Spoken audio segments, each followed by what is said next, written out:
विराट पुरुष के एक ही वीर के 3 भागों में विभक्त होने की कथा।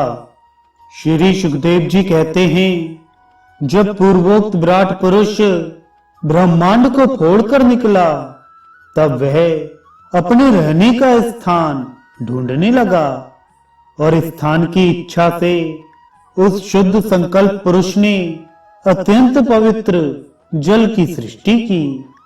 विराट पुरुष रूप नर से उत्पन्न होने के कारण ही जल का नाम नार पड़ा और उस अपने उत्पन्न किए हुए नार में वह पुरुष 1000 वर्षों तक रहा।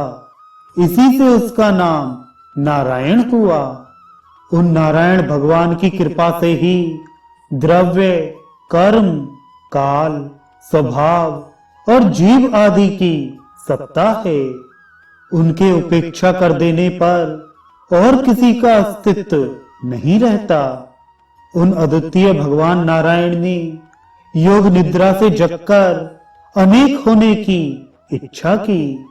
तब अपनी माया से उन्होंने अखिल ब्रह्मांड के बीज स्वरूप अपने स्वर्णमय वीर को 3 भागों में विभक्त कर दिया। अधिदैव, अध्यात्म और अधिभूत। परिच्छेद। विराट पुरुष का एक ही वीर 3 भागों में कैसे विभक्त हुआ, सो सुनो। विराट पुरुष के हिलने डुलने पर उनके शरीर में रहने वाले आकाश से इंद्रिय बल, मनोबल और शरीर बल की उत्पत्ति हुई। उनसे इन सबका राजा प्राण उत्पन्न हुआ। जैसे सेवक अपने स्वामी राजा के पीछे पीछे चलते हैं, वैसे ही सबके शरीरों में प्राण के प्रबल रहने पर ही सारी इंद्रियां प्रबल रहती हैं। और जब वह सुस्त पड़ जाता है, तब सारी इंद्रियां भी सुस्त हो जाती हैं। जब प्राण जोर से आने जाने लगा, तब विराट पुरुष को भूख प्यास का अनुभव हुआ। खाने पीने की इच्छा करते ही सबसे पहले उनके शरीर में मुख प्रकट हुआ। मुख से तालु और तालु से रसेंद्रिय प्रकट हुई। इसके बाद अनेक प्रकार के रस उत्पन्न हुए, जिन्हें रसना ग्रहण करती है। जब उनकी इच्छा बोलने की हुई, तब वाक इंद्रिय, उसके अधिष्ठात्र देवता अग्नि और उनका विषय बोलना, ये तीनों प्रकट हुए। इसके बाद बहुत दिनों तक उस जल में ही वे रुके रहे। श्वास के वेग से नासिका छिद्र प्रकट हो गए। जब उन्हें सूंघने की इच्छा हुई, तब उनकी नाक घ्राणेन्द्रिय आकर बैठ गई और उसके देवता गंध को फैलाने वाले वायुदेव प्रकट हुए। पहले उनके शरीर में प्रकाश नहीं था।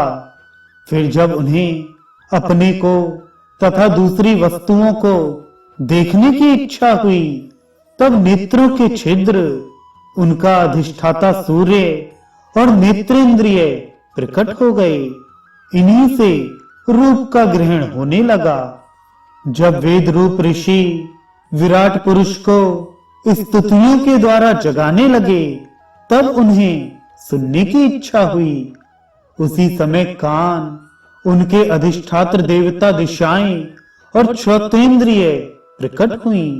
इसी से शब्द सुनाई पड़ता है। जब उन्होंने वस्तुओं की कोमलता, कठिनता, हल्कापन, भारीपन, उष्णता और शीतलता आदि जाननी चाहिए, तब उनके शरीर में चर्म प्रकट हुआ।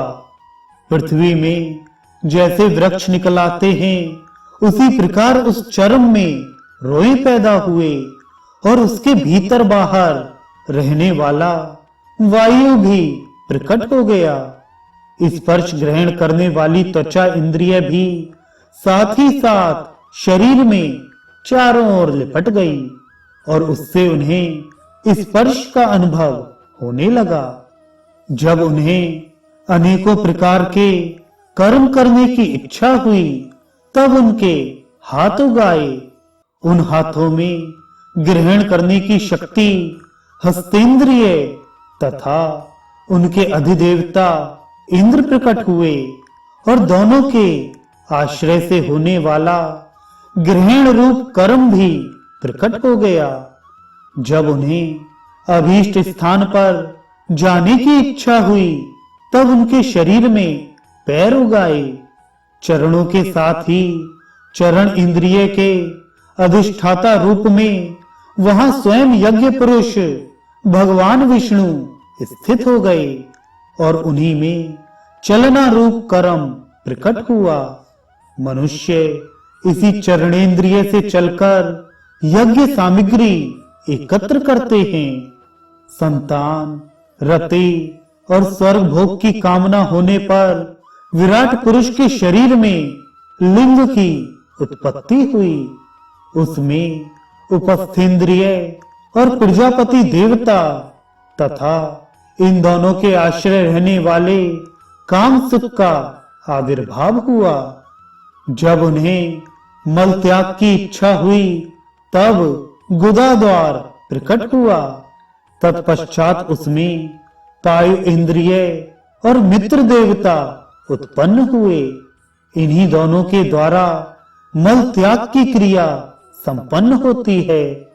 अपार मार्ग द्वारा एक शरीर से दूसरे शरीर में जाने की इच्छा होने पर नाभि द्वार प्रकट हुआ। उससे अपान और मृत्यु देवता प्रकट हुए। इन दोनों के आश्रय से ही प्राण और अपान का विक्षोभ यानी मृत्यु होती है। जब विराट पुरुष को अन्न जल ग्रहण करने की इच्छा हुई, तब कोख, आंतें और नाड़ियां उत्पन्न हुई।